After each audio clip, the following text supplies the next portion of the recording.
kabar semuanya? Semoga dalam keadaan sehat. Kembali lagi bersama saya Evi Nawawi. Dan kesempatan kali ini saya akan berbagi satu cerita dari Keraton Banggai, yakni tradisi adat Molabot Tumbe.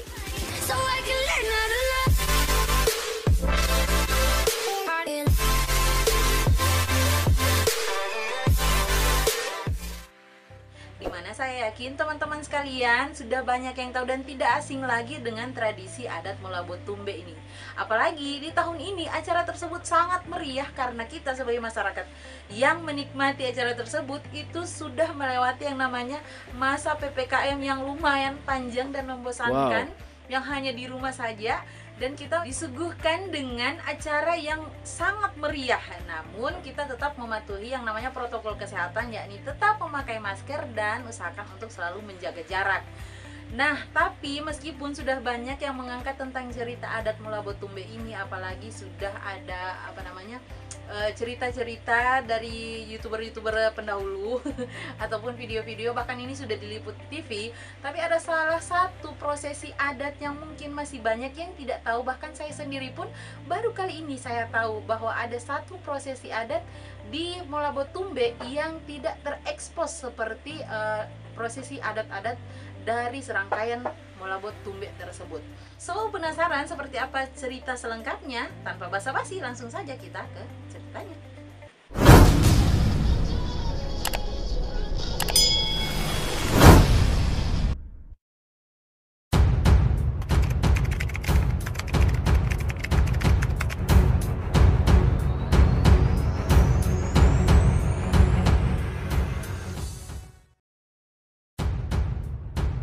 Tradisi Molabot Tumbe atau Tumpe adalah upacara syukuran atas panen telur maleo, dalam bahasa Latin dikenal dengan Macrocephalon maleo salmuler. Tradisi ini sudah dilakukan oleh masyarakat Banggai secara turun-temurun sejak zaman Kerajaan Banggai yang dipimpin oleh Raja Mandapa. Ada beberapa versi yang bercerita mengenai awal mula terjadinya prosesi adat Molabot Tumbe ini. Salah satunya yakni adat prosesi Molabot Tumbe ini dimulai ketika sang Raja Banggai atau yang dikenal dengan Adi Cokro ini melakukan pencarian terhadap sang istri yang bernama Siti Aminah dan sang buah hati yang bernama Abu Kasim. Dalam masa pencarian sang raja terhadap istri dan anaknya, sang raja menemukan jalan buntu dan sama sekali tidak menemukan keduanya. Beliau pun merasa sedih dan kecewa, akhirnya memutuskan untuk kembali ke Tanah Jawa meninggalkan Kerajaan Banggai. Sesampainya di Tanah Jawa, sang raja pun berjanji agar tidak lagi kembali ke Kerajaan Banggai. Dan sepeninggalan sang raja, Kerajaan Banggai pun mengalami goncangan karena tidak adanya sang pemimpin.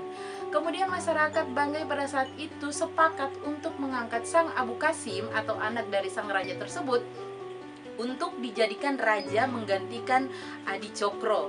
Namun Abu Kasim menolak permintaan tersebut karena pesan dari sang ibu yang melarang Abu Kasim untuk menjadi raja dari Kerajaan Banggai. Karena menolak permintaan dari masyarakat Banggai karena keinginan sang ibu, Abu Kasim pun memutuskan untuk berlayar ke Pulau Jawa untuk mencari sang ayah, diminta untuk kembali lagi ke Kerajaan Banggai agar bisa memimpin Kerajaan Banggai pada saat itu.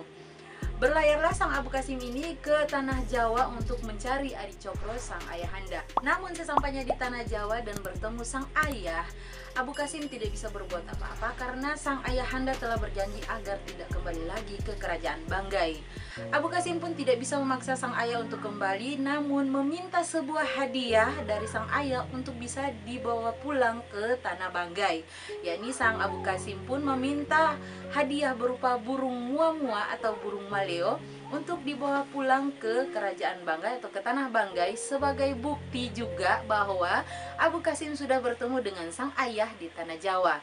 Sesampainya Abu Kasim di Tanah Banggai atau di Kerajaan Banggai, Abu Kasim pun berusaha untuk mengembangbiakan sepasang burung mamua atau mua-mua ini atau burung maleo yang diberikan sang ayah sebagai hadiah.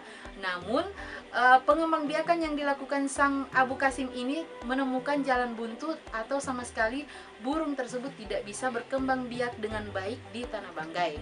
Akhirnya Abu Qasim pun meminta sang nenek yang berada di Batui agar bisa merawat burung mamua atau burung maleo ini, karena diketahui di daerah Batui sana memiliki pasir yang sangat baik untuk perkembangan burung mamua. Dengan catatan bahwa ketika burung maleo yang sudah diberikan kepada sang nenek ketika bertelur pertama kali harus diantarkan ke kerajaan Banggai. Oleh karena itu hingga saat ini masyarakat Batui pun sendiri percaya bahwa ketika burung maleo pertama kali bertelur itu harus diantarkan ke keraton Banggai terlebih dahulu sebelum dikonsumsi oleh masyarakat Batui. Karena jika masyarakat Batui mengkonsumsi terlebih dahulu tanpa melakukan prosesi atau mengantarkan telur tersebut di kerajaan Banggai atau di keraton Banggai, ini akan mendapatkan yang namanya musibah atau malapetaka.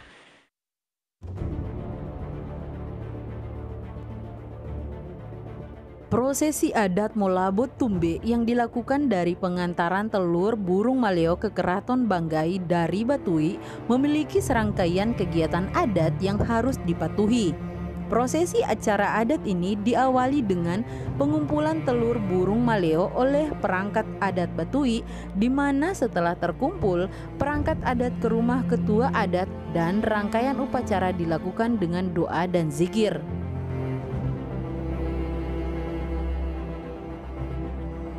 Setelah persiapan perahu dan pengantar telur sudah siap di tepi Sungai Batui bersama pemangku adat yang disebut dengan sebagai ombuak telur atau pembawa telur, maka telur burung maleo akan diberangkatkan menuju keraton Banggai. Namun, sebelum diberangkatkan dari Batui ke keraton Banggai, telur maleo tersebut harus dibungkus terlebih dahulu dengan daun pohon palem atau daun pemunong.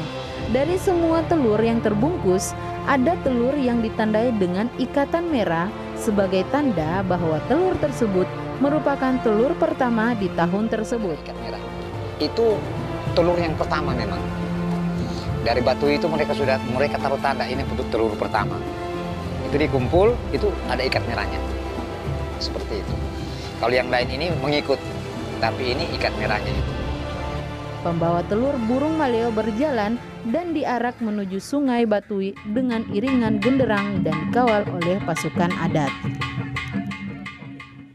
Tahukah teman-teman bahwa sebelum kapal pembawa telur ini sampai di Pulau Mansalian atau di Teluk Tolo, kapal pembawa telur ini akan singgah terlebih dahulu di daerah Kabupaten Banggai Kepulauan, yakni tepatnya di Desa Tangkop, Kecamatan Liang, di sebuah wilayah yang dikenal dengan nama Pinalong atau disebut juga dengan Kampung Tua. Dengan melakukan prosesi adat, yakni di mana rombongan dari pembawa telur ini akan melemparkan kayu ke daerah daratan, yakni di Kampung Tua tersebut, sebagai simbol bahwa burung maleo ini sebelum pindah ke Batui dia sempat singgah terlebih dahulu di daerah Pinalong.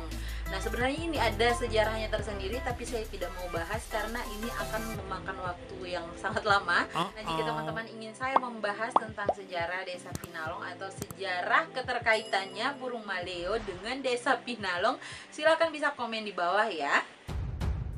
Setelah dari Desa Pinalong, perahu akan singgah di Teluk Tolo atau daerah Pulau Mansalian untuk proses penggantian pembungkus telur yang sudah kering. Pembungkus lama harus dihanyutkan karena arus yang ada di Teluk Tolo akan membawa pembungkus tua sebagai tanda kepada masyarakat yang ada di Keraton Banggai bahwa pengantar telur maleo akan segera sampai. Hingga saat ini prosesi adat Molabot Tumbe ini terus dijaga dan dilestarikan oleh masyarakat sebagai warisan leluhur dan untuk menjaga tali silaturahmi antar daerah melalui adat Molabot Tumbe dengan prosesi membawa telur ini. Nah, dari prosesi adat Molabot Tumbe ini juga dipercayai akan membawa yang namanya keberkahan, keberhasilan, dan dijauhkan dari mara bahaya dan bencana. Burung maleo sendiri merupakan burung endemik Sulawesi Tengah yang hidup di kawasan pantai. Populasinya banyak ditemukan di daerah Bangkiriang, Kecamatan Batui. Upacara Molabot Tumbe dilaksanakan setiap tahun pada saat musim pertama bertelurnya burung maleo, biasanya sekitaran bulan September.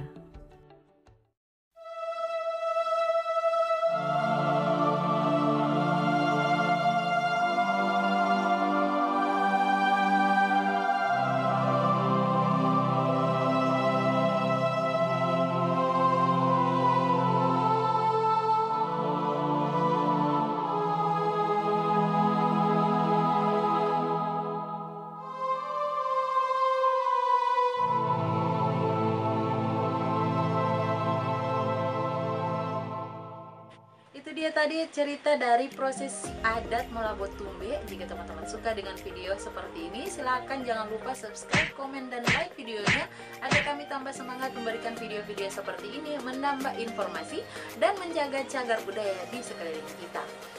Sekian dulu video kali ini, sampai jumpa di video selanjutnya. Mohon maaf jika ada salah-salah kata. Bye bye. Wassalamualaikum warahmatullahi wabarakatuh.